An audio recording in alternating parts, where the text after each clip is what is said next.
Olá a todos, bem-vindo a mais um vídeo aqui no canal. Iniciando esse vídeo aqui de forma meio grotesca, de forma meio esquisita. Queria colocar os slides aqui para conseguir mostrar, né? Mas não estou conseguindo aqui no OBS, vou ter que colocar na edição. Pessoal, é o seguinte, hoje a gente vai falar sobre barreira de mercado, tá? Que é um dos temas aí que eu acho de extrema importância, extrema relevância no mercado atual brasileiro. Por quê? Porque hoje a gente vive num cenário muito caótico, onde aumentou muito a concorrência e espremeu muito a margem, né? Isso vem muito do sistema político, sistema econômico do Brasil, né? Com certeza, mas também vem muito da barreira de mercado que a gente encontra hoje em diversos nichos e diversos segmentos aqui. Então eu quero passar esse conhecimento para vocês, que eu acho de extrema relevância, e estratégias para vocês também se blindar, para vocês conseguir ao máximo, né?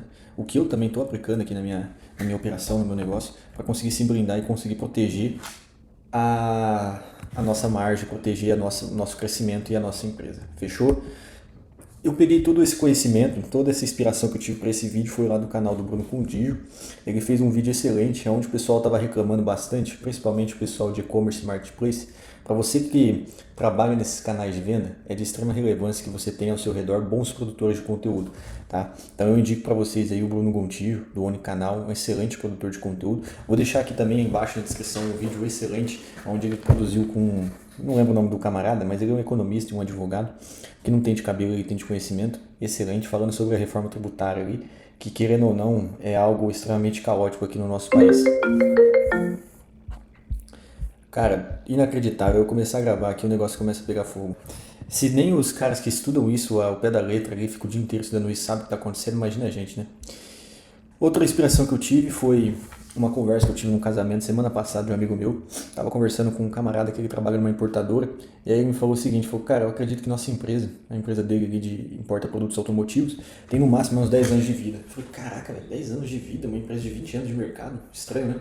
Ele falou, pois é, porque os chineses deu um checkmate ali neles, né?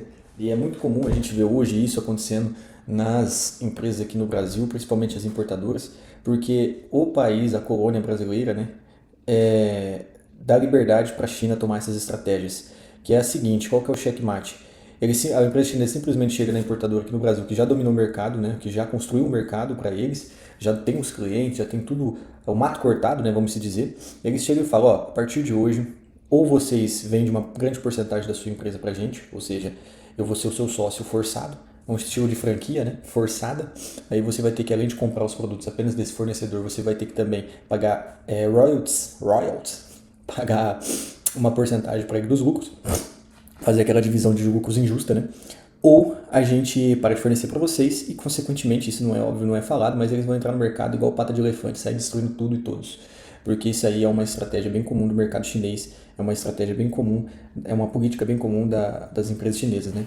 Eles entram, dominam, destroem a concorrência e tchau.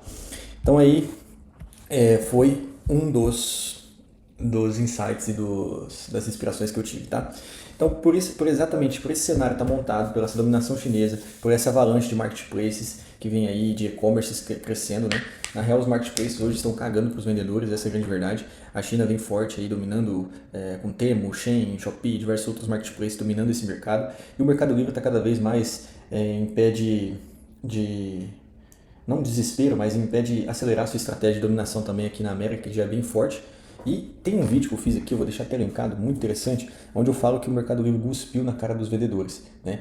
No começo é aquele mar de rosas, ele oferece baixas taxas, oferece frete, oferece logística e um plano de negócio muito encantador para os vendedores, né? Onde ele fala assim, venha vender aqui dentro que você não precisa se preocupar com nada, apenas anunciar o seu produto e pim, pim, pom, pum, todo mundo feliz, brindando e feliz da vida e ganhando dinheiro. Realmente isso funciona no começo, porém lá na frente é nítido que o Mercado Livre hoje caga para os seus vendedores e os outros marketplaces seguem essa mesma estratégia. Isso daí nada mais é do que a síndrome da Amazon, né? Que a Amazon ela fez a mesma coisa nos Estados Unidos e a gente vê isso se replicando, tá? Mas enfim, vai nesse vídeo que vocês vão ter mais aprofundado esse tema aí. Por esse motivo é muito importante a gente se preocupar com barreira de mercado. O que é barreira de mercado? É qualquer vantagem competitiva que seja intrinsecamente difícil de ser replicada por um concorrente no curto prazo. Tá? Deu para entender? Então, o que significa barreira de mercado?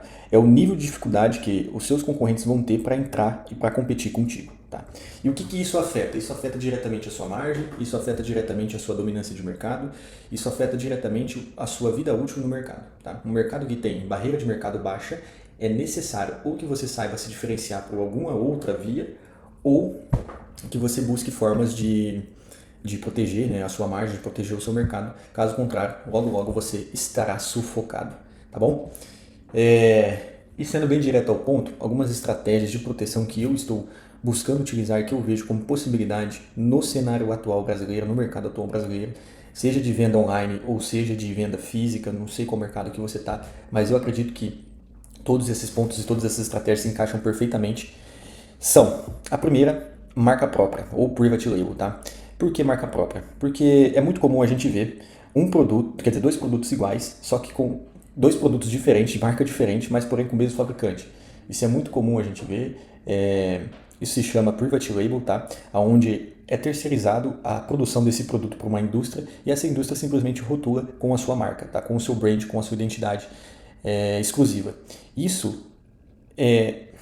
Essa terceirização, essa criação de marca própria é essencial para as empresas hoje em dia, porque é uma diferenciação muito grande, onde o consumidor ele se identifica com a marca, entendeu? O produto é o mesmo, mas o consumidor ele se identifica com a marca, ele prefere a sua marca e na cabeça dele a sua marca é melhor.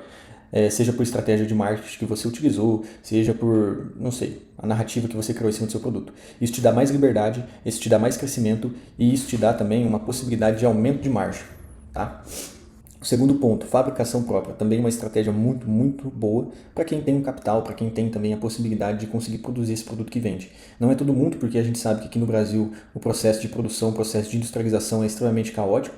É muito difícil devido ao governo não dar subsídio ou ao governo não apoiar, né, esse tipo de ação. Mas a gente tem ainda muitos heróis e muitos guerreiros por aí que conseguem fazer a fabricação própria do seu produto e competir no mercado interno e até muitas vezes competir no mercado de fora, tá? Isso daí é algo raro de se ver, mas possível ainda hoje, mesmo com as taxas de imposto extremamente altas e o mercado muito competitivo. Isso daqui te dá uma margem absurda porque você começa a voltar, né, na linha do tempo. Você começa, no tempo que eu falo, na linha do seu negócio. Porque o processo, né, de produção é clássico, a indústria ou a importadora, depois vem o distribuidor, normalmente. No mercado online, o distribuidor está dando uma ofuscada, né, já vai direto para o varejo e o varejo para o cliente final. Né? Tende a ser assim. O terceiro ponto é a importação, né? Que nem eu falei, ou você produz, fabrica dentro do seu país, ou você terceiriza a produção, ou você importa, tá? A importação é um processo, para quem consegue fazer, para quem tem capital também, e quem tem o conhecimento do seu produto e tem o conhecimento de bons fornecedores, cara, é essencial, é um processo de proteção de margem muito boa, um processo que você consegue aumentar a sua barreira de mercado, porque não é todos que conseguem importar, alguns têm até o capital, mas não têm o conhecimento, né? Aí precisa terceirizar para as agências, que querendo ou não, muitas vezes se torna inviável, porque aumenta muito o custo da mercadoria, né? E para você trazer um produto importado para o Brasil, você tem que saber que você vai ter que trazer em grande escala, e esse produto vai ter que ter um bom giro, porque se ele não tiver um bom giro não adianta nada, né? Você só importou, mas não distribuiu. E aí esse capital que você investiu, ele vai sendo consumido, porque esse produto, ele começa a se tornar como que o pessoal fala? Começa a valer em dólar, né? E aí, querendo ou não, se você não souber controlar, não tiver um fluxo de caixa muito bom, esse seu ativo, ele corrói muito mais rápido, essa sua mercadoria.